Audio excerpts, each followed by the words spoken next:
Now that takes us to what then is kingship? Because remember that through the years,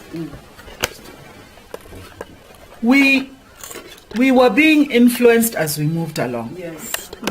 So there was a deterioration of we were influenced. Yeah, we were influenced. We were influenced by various mainly the cultures. But apart from the Bantu, remember that Christianity had a major impact. And Christianity had a huge impact on how many wives you had. Whether it was accepted to treat Jodak the way you would otherwise have treated them. Could you actually wage war against each other? Who was actually in charge of your land? And how did you then act? How did you handle property? Absolutely. But it also affected who becomes your leader. Exactly. And who then gains from that process. And who becomes the next leader. And if you look at some of the older, the older Luos, like those who are in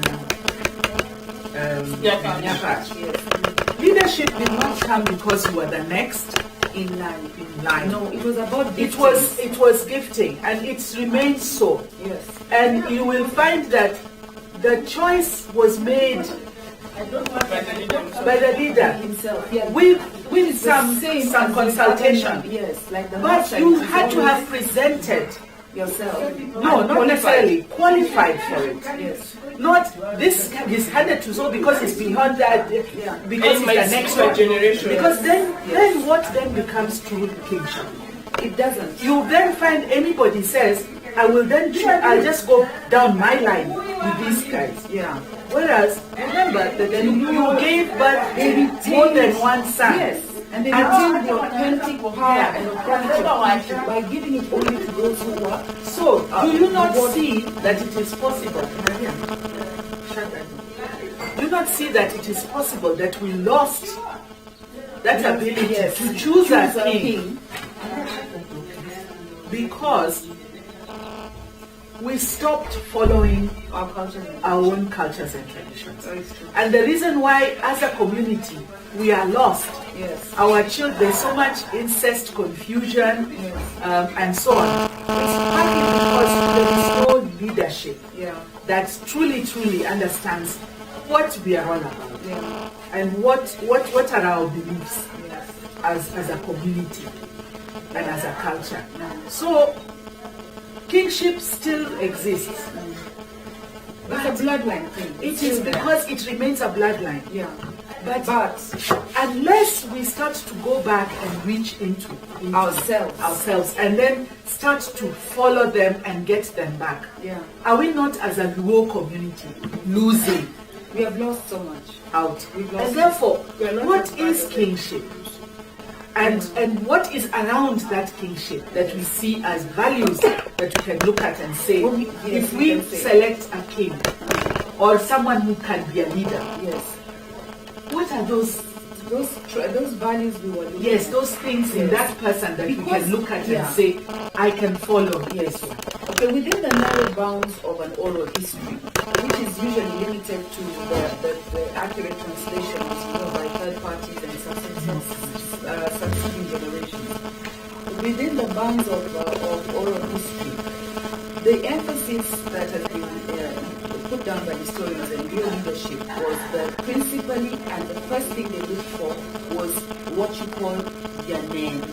He was a seer in the spirit. And from the children who would potentially qualify, and the rules were very democratic.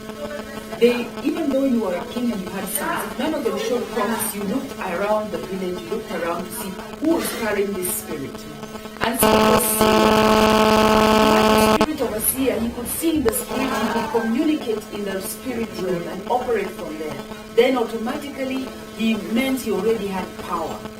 Then you now looked at his personality to see if the spiritual power can also translate into wisdom, understanding, bravery.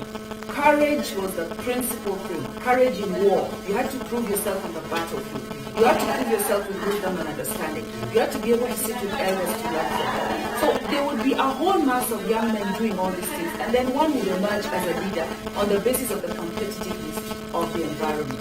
So it never really stayed in one particular bloodline for long, unless that bloodline could continually raise seers who are kings. So what we are actually called is prophetic kings, or kings who are prophets. That's what we are. We are kings who are prophets. The bloodline has been so adulterated by the coming of the white man colonization, principally, followed it came along with Christianity. And the kind of Christianity that we see rejected every culture of ours as demonic. Even the good things we had were all thrown aside, and we were forced to follow the Western culture. With that, we lost. There was a sudden attrition of our culture and loss of the inherent values of what we looked for in leaders. So that we began to look for different values and different. So we carry a false mindset and a false visual picture of who we are as the Luo, because it has been completely muted and perverted by the Western culture. I have found, to my horror, that if you look at Luo, or the people who we call Jopadola and a few of the others in Uganda, you see such an authentic cultural identity, yet they were also colonized. So it means we in Kenya actually lost more than the people who are in the other countries. Of course, we know the Sudanese have kept their culture and music. But the Sudanese culture is a mix of the Luo, what the Luos originally had, plus what else they found there on the ground. And like Liz was saying, we mix them all up. So we have lost something very deep. The encouragement that we have as Kakeny, or let me say Uwin, because Uwin, being the first concern, also carried, he was a seer. And he was a seer.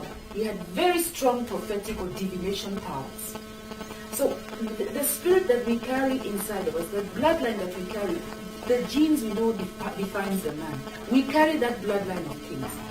As Maria said, when Kakeny left the Bunda in Alego, it was not just a Bunda. It was called Karuoth. It was the home of kings. So he left as a prince coming this way with his contingent. So this is a bloodline of kings.